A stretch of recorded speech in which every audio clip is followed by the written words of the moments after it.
Oh, okay guys, good morning, good afternoon, and good evening.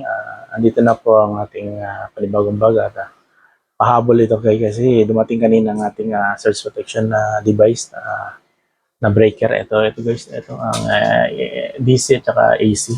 I-connect na natin kagad, mabilisan. Gumamit tayo guys ng number 10. Number 10 ang ginamit natin sa sa AWG na wire sa solar. MPPT, tapos number 12 naman guys sa AWG sa ating inverter para safety. Tapos matapos ay i-connect natin silang dalawa ng para isa na lang papunta padaloy sa ating ground bar sa grounding natin.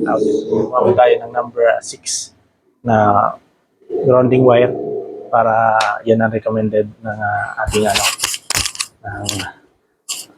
ating tuturo.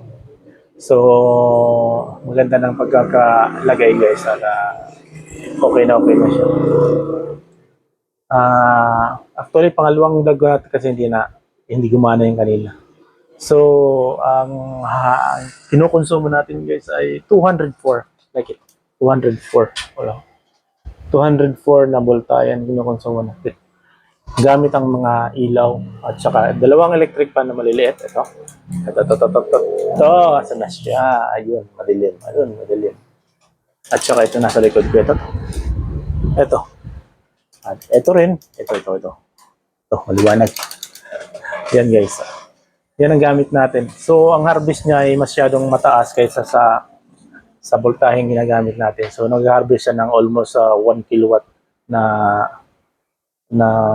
voltahe. So, ang iba, ang 800, pumapasok na yung sa battery kaya napakabilis niyang mapuno. So, kailangan natin gamitin ng mga ibang mga voltahe na kasi sayang lang. So, ang ginagawa natin, sinasaksak natin lahat, pati yung ating tubigan, yung wifi na strata na nakakonect sa atin dahil libre tayo ng internet guys. Salamat sa kanila.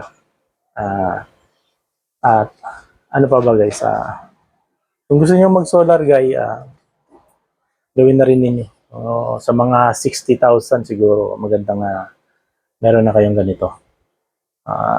Kutsagaan nyo muna. Pero ang return of investment yan, guys, nasa mga 2 to 3 years na. Sigurado, garantisado. Libre na kayo sa kuryente.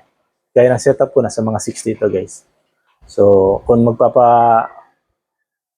papakabit pa kayo ng may another 40% na dagdag yan sa kanila. Kung sakaling 150,000, ang 40% mapupunta sa kanila, 30% mapupunta sa kanila siyempre sa mga nagtatrabaho para sa kanila, kumita naman sila.